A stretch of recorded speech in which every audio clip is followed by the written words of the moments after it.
Three of the wealthiest men on the planet walked onto a floating palace. They never walked off. But the man who owned the ship, the man who desperately needed those three men dead, canceled his ticket at the very last second. Within a year of their freezing deaths in the North Atlantic, the American financial system was rewritten exactly how he wanted it. The iceberg is a fact, but who put the ship in its path? For over a century, we have been told the RMS Titanic sank because of human hubris. Too much speed, ignored warnings, a tragic, unavoidable accident. But there is a shadow narrative, a theory that refuses to die. It claims the greatest maritime disaster of the 20th century was actually the most elaborate, ruthless assassination in human history, a hit job orchestrated by the architect of Wall Street himself, John Pierpont Morgan. If true, the Titanic wasn't sunk by ice. It was sacrificed for absolute power. But here's the thing. On this channel, we don't just buy into ghost stories, we put them on trial. Today, we are going to look past the rumors, dig into the actual ship's logs, and break down the cold, hard, maritime engineering. To see if the greatest crime of the 20th century actually holds water, let's track the money and the steel.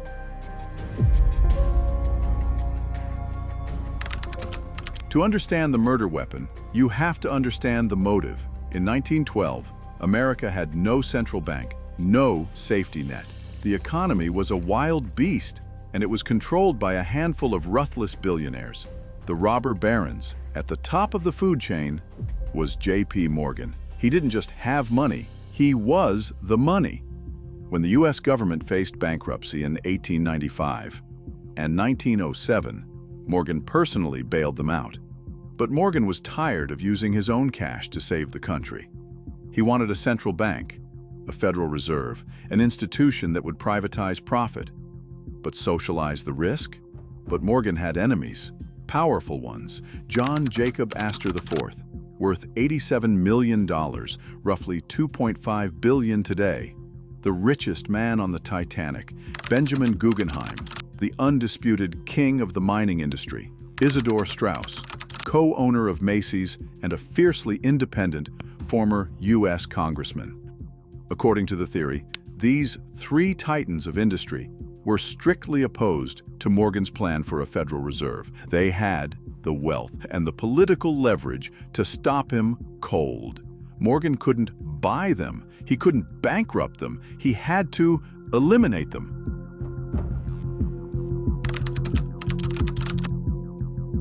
Morgan had the perfect weapon, hiding in plain sight through his massive holding company, the International Mercantile Marine, or IMM.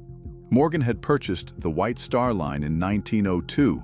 He essentially owned the Titanic. The hype surrounding the ship was unprecedented. It was billed as the pinnacle of human engineering, the ultimate status symbol. Naturally, Astor, Guggenheim, and Straus booked first-class tickets for the maiden voyage. Morgan was supposed to be there too. He had his own personal, ultra-luxurious suite reserved on B deck, Suite B-52, but just hours before the ship departed Southampton, Morgan backed out. He claimed he was ill. He claimed he had pressing business regarding his art collection in France. He stayed ashore. His enemies sailed. 4 days later, the ship struck an iceberg. To the conspiracy theorists, it was mission accomplished. But as we are about to see, the true story hidden in the ledgers tells a completely different and far more terrifying reality. Let's look at the mechanics of the sinking, but let's look at it through the lens of a hitman. Conspiracy theorists point to a terrifying chain of coincidences. First, the lookouts in the Crow's Nest, Frederick Fleet and Reginald Lee, were sailing blind. They had no binoculars. The officer who held the key to the binocular cabinet was mysteriously transferred off the ship at the very last minute in Southampton. And he took the key with him. A simple mistake or deliberate sabotage? Second, the lifeboats. Titanic was designed to comfortably carry 64 lifeboats. It sailed with just 20. Barely enough for a third of the people on board. If you're an assassin trying to ensure maximum casualties among the elite, step 1 is removing their escape route. And it worked. When the ship went down, Morgan's rivals accepted their fate. Benjamin Guggenheim famously returned to his cabin, took off his lifebelt, and dressed in his finest evening wear, declaring he was prepared to go down like a gentleman. Isidor Straus refused a seat in a lifeboat because younger men were being held back, and his wife Ida absolutely refused to leave his side. John Jacob Astor was denied entry into a boat and was later crushed by a falling funnel. If this was a hit, it was flawlessly executed. The targets were eliminated. Mission accomplished.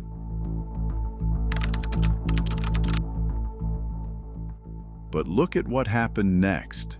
This is the exact moment where the theorists confidently plant their flag.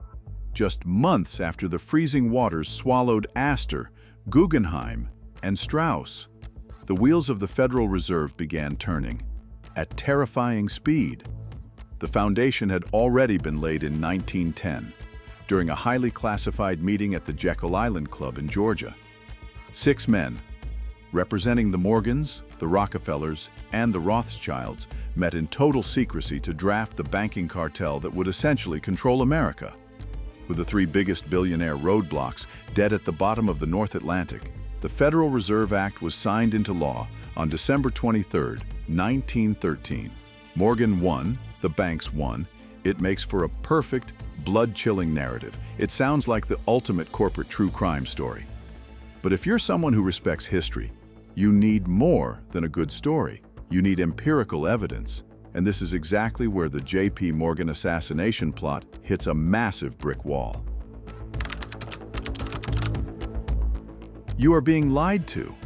When you strip away the dramatic background music and look at the actual data, the theory collapses completely. Let's look at the facts. Did J.P. Morgan cancel his trip at the last minute? Yes, but he didn't do it to watch his enemies drown. He was a 74-year-old man in rapidly declining health, taking a therapeutic cure at the thermal baths in France. He didn't survive long enough to enjoy his supposed master plan. He died less than a year later. But what about the targets? Did Astor, Guggenheim, and Straus actually oppose the Federal Reserve? Here's the reality check. There is absolutely zero historical record of John Jacob Astor or Benjamin Guggenheim ever speaking publicly against a central bank. They were industrialists. They built hotels and mined copper. They were not monetary policy activists. And Isidor Straus?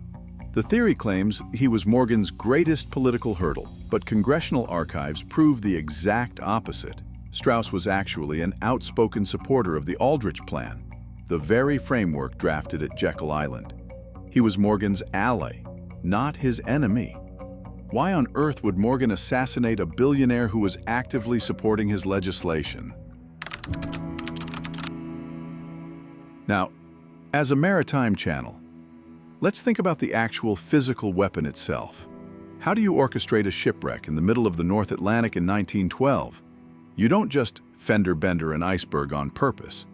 You cannot steer a 46,000-ton ocean liner into a specific chunk of ice on command. In the dead of night, with a flat, calm sea masking the water breaking at the base of the ice, an iceberg is practically invisible until you are right on top of it. They didn't have radar. They were navigating by starlight, even if Captain Smith and First Officer Murdoch were paid assassins. The timing required to graze the iceberg perfectly is superhuman. Apply too much rudder, and you miss the ice entirely. Hit it head-on, and the ship's reinforced collision bulkhead absorbs the shock, keeping the Titanic afloat. To sink the ship, they had to perfectly sideswipe a random piece of ice, applying just enough pressure to pop the iron rivets along exactly 300 feet of the hull, but not enough to sink the ship instantly? That is maritime nonsense. If a suicidal crew actually wanted to sink the Titanic, they had a dozen easier, guaranteed ways to do it. Open the seacocks in the bottom of the hull, deliberately detonate a high-pressure boiler, start an uncontrollable fire deep in the coal bunkers, and finally, what about the money? Conspiracy theorists always claim Morgan sank his own ship for a massive insurance payout. Let's check the ledgers. The Titanic was woefully underinsured. It cost roughly $7.5 million to build. It was insured for only $5 million.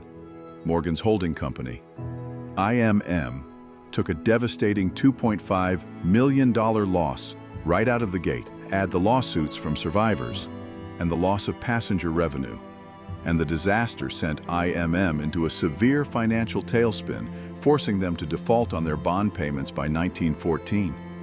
Morgan didn't profit from the disaster. It crippled his maritime empire.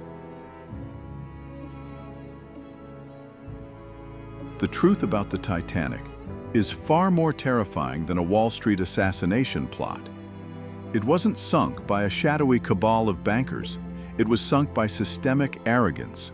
It was sunk by a regulatory board that allowed a ship carrying 2,200 people to sail with only 20 lifeboats, because they didn't want to clutter the first-class deck.